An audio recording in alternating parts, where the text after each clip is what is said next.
I'm Amy Dunker at Clarke University. Welcome to Trumpet Quick Lessons. Let's talk about sight reading for change.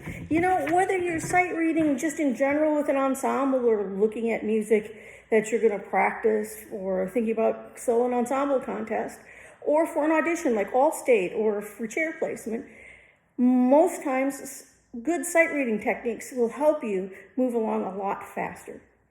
One of the things about practicing these sight reading techniques is that it cuts down on your stress at the audition because you have a way of dealing with things. It helps you organize your thoughts. What are you going to look at? What are you going to look at next? What are you going to do next? And it maximizes your success. So efficient sight reading habits. First things that I do, I look for tempo marks and other terms and tempo changes. What do the terms mean? What's the style of the piece? How fast or slow does it go? Then I determine the key and I look for the key changes. Now, one of the things you can do is if it's a really tricky key for you, is finger through that scale, up and down, up and down. Then you look at the meter. Is it in 4/4? Is it in 6/8? Is it in 7/8? What's going on there? Does the meter change anywhere? Then you do an overview of the roadmap. Where are the repeats? Da capos. Where's the sign? If you got a DS, and go back to the sign. Look for all those kind of things. Then I look for complex rhythms. Rhythms I think that might give me a little trouble, and I work them out in my head. I just subdivide, I think, and I tap. Let's see, 1 E and a 1 da da da da da. That's what I have to do. The next thing is I look for the technical passages where I might have some finger problems, and I work out the fingers. I just look really specifically. I don't start fingering from the beginning. I don't do any of that kind of stuff. I look for those problem spots. It saves you time and it gets you where you want to go. Then I determine the style. What kind of a piece is this? Is this a fanfare? Is this a lullaby? Is this lyrical? Is this a march? What kind of style am I going to play in? Am I play shorter notes, longer notes, more vibrato? What's going on there? What's going on musically? Are there lots of crescendos? Is there a rubato spot? What's going on musically? And then I pick a tempo in my head, I get the tempo going, and then I start my sight reading.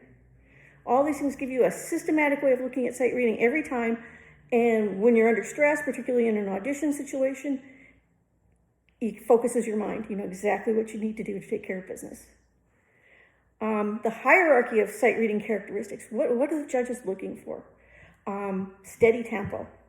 First and foremost, steady tempo. Second is solid rhythm.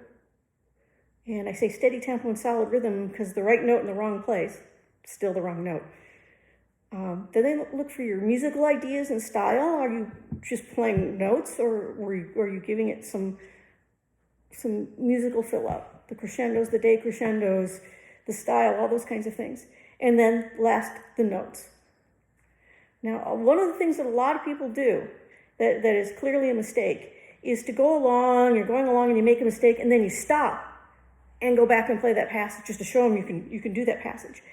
Don't do that. Keep going, keep going, keep going. They may have missed your mistake.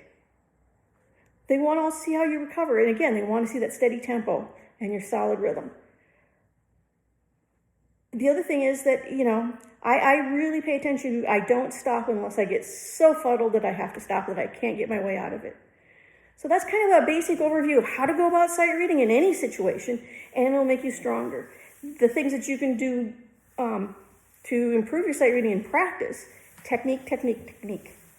Work on your scales, work on your arpeggios, all those kinds of things. Work on your tonguing, your double tonguing, your triple tonguing, your single tonguing. All those kinds of things help. Doing duets, sight reading duets with another player, particularly a player that's a lot stronger than you are, because it forces you through the page. Setting a metronome and just reading through etude books with the metronome. It's going to keep you moving along, and just sight reading, and getting used to the process. So I hope that helps you on your next audition or your next sight reading in an ensemble.